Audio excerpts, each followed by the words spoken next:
Bapak Ibu guru hebat. Berjumpa lagi dengan saya Lasmi, calon guru penggerak angkatan 11 Kabupaten Mamasa. Berikut ini adalah jurnal refleksi 2 mingguan yang telah saya buat. Jurnal refleksi 2 mingguan yang saya buat menggunakan model Description, Examination, Articulation of Learning yang dikembangkan oleh Ash dan Clayton pada tahun 2009. Description berisi mengenai deskripsi pengalaman yang dialami dengan menceritakan unsur 5W tambah 1H, apa, siapa, di mana, kapan, mengapa, dan bagaimana. Kemudian examination adalah analisis pengalaman tersebut membandingkan terhadap tujuan atau rencana yang telah dibuat sebelumnya. Kemudian articulation of learning adalah jelaskan hal yang dipelajari dan rencana untuk perbaikan di masa mendatang. Bagian yang pertama adalah deskripsi, yakni mendeskripsikan pengalaman yang dialami dengan menceritakan unsur 5W tambah 1H, apa, siapa, di mana, kapan, mengapa, dan bagaimana. Pertama, bagaimana runtutan kegiatan yang dilakukan? Selama 2 minggu ini, kegiatan pendidikan calon guru penggerak dilaksanakan secara online sinkronus atau terjadwal dan online asinkronus atau menentukan jadwal secara mandiri melalui LMS guru penggerak. Alur belajar yang digunakan adalah alur merdeka, yakni mulai dari diri, eksplorasi konsep, ruang kolaborasi, dan demonstrasi kontekstual.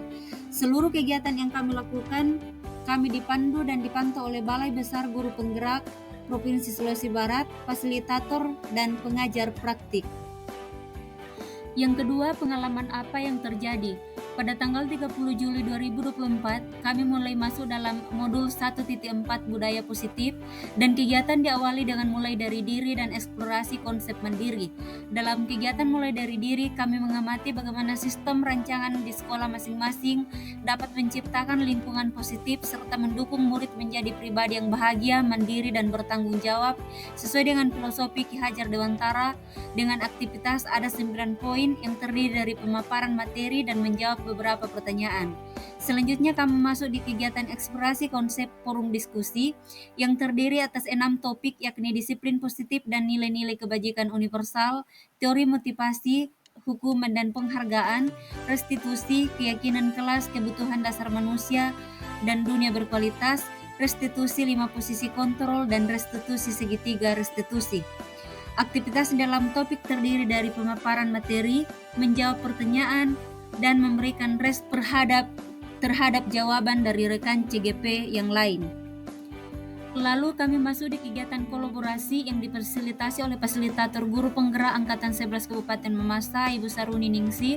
Aktivitas yang kami lakukan di dalamnya adalah secara berkelompok kami mendiskusikan, menganalisis kasus-kasus yang ada, kemudian menjawab pertanyaan yang ada, dilanjutkan dengan presentasi kelompok. Berikutnya kami masuk di kegiatan demonstrasi kontekstual, di mana kegiatannya adalah mempraktikkan pemahaman mereka tentang penerapan segitiga restitusi dengan murid di sekolah. Di dalam rentang waktu tanggal 5 sampai tanggal 8 Agustus ada kegiatan pendampingan individu 2 dari pengajar praktik, dan saya sendiri mendapat jadwal tanggal 7 Agustus yang kegiatannya adalah diskusi visi dan prakarsa perubahan sekolah. Dan kegiatan berikutnya adalah lokakarya 2. Sepanjang kegiatan selama 2 minggu ini adalah sebuah pengalaman yang sangat besar, sangat luar biasa, dan sangat bermanfaat untuk saya pribadi, di mana saya mendapatkan banyak sekali pengetahuan baru atau wawasan baru mengenai budaya positif dengan konsep-konsep inti, yakni disiplin positif, teori kontrol, teori motivasi, hukuman dan penghargaan, posisi kontrol guru, kebutuhan dasar manusia, keyakinan kelas, dan segitiga restitusi yang akan dapat saya implementasikan di sekolah saya. Yang ketiga, kapan kegiatan dilaksanakan? Mulai dari diri dan eksplorasi konsep mandiri terlaksana 30 Juli sampai 1 Agustus 2024. Eksplorasi konsep forum diskusi terlaksana tanggal 2 sampai tanggal 5 Agustus 2024.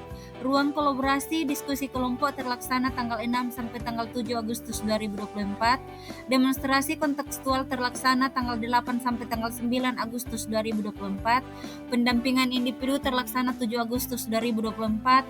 Lokakarya 2 terlaksana 10 Agustus 2024.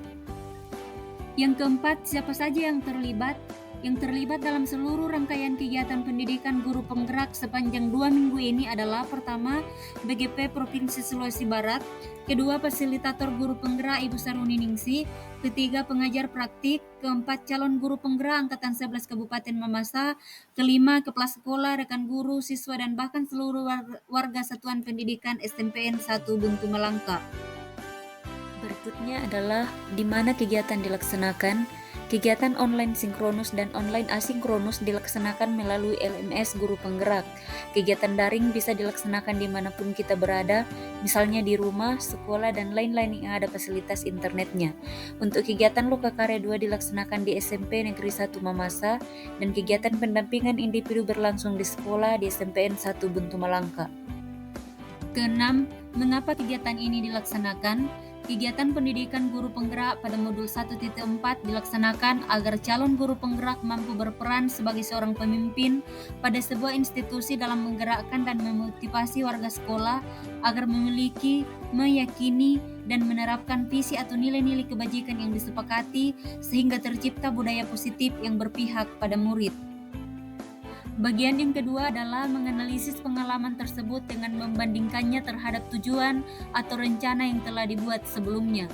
Pengalaman yang telah saya dapatkan dalam modul 1.4 sesuai dengan tujuan atau rencana yang telah dibuat sebelumnya, saya dapat memahami alur berpikir dalam menggerakkan dan memotivasi warga sekolah agar memiliki, meyakini, dan menerapkan visi atau nilai-nilai kebajikan yang disepakati sehingga tercipta budaya positif yang berpihak pada murid.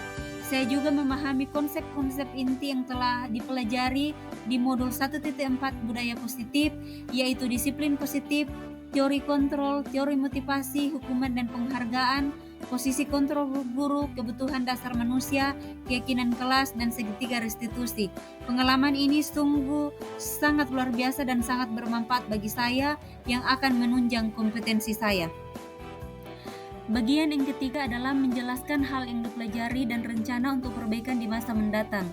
Hal yang dipelajari dari modul 1.4, setelah mempelajari modul ini, hal yang sangat mencerahkan bagi saya adalah pertama, restitusi 5 posisi kontrol, di mana saya kembali berefleksi mengenai selama ini saya berada di posisi yang mana dan bagaimana saya memperbaiki diri agar bisa sampai pada posisi manajer dalam menangani anak yang berperilaku tidak tepat. Yang kedua, restitusi segitiga, di mana saya kembali berefleksi mengenai cara-cara yang saya pakai selama ini dalam menangani perilaku tidak tepat, sehingga saya ingin memperbaiki diri agar mampu menerapkan segitiga restitusi dalam menangani perilaku tidak tepat. Yang ketiga, teori motivasi, hukuman, dan penghargaan. Restitusi, saya kembali berefleksi selama ini cara apa yang saya pakai untuk menumbuhkan motivasi pada anak, dan apakah motivasi yang muncul pada anak sebagai dampak dari tindakan saya adalah motivasi internal atau apakah motivasi eksternal. Saya kemudian ingin memperbaiki diri di masa depan agar saya mampu menguatkan motivasi intrinsik dari dalam diri anak, menghindari hukuman, dan menghindari pemberian penghargaan. Lalu rencana perbaikan di masa mendatang, pertama mempelajari lagi cara menerapkan segitiga restitusi dalam menangani perilaku tidak tepat. Kedua, selalu berusaha menumbuhkan motivasi intrinsik dari diri anak. Ketiga, menghindari pemberian penghargaan. Keempat, melaksanakan keyakinan yang telah disepakati bersama.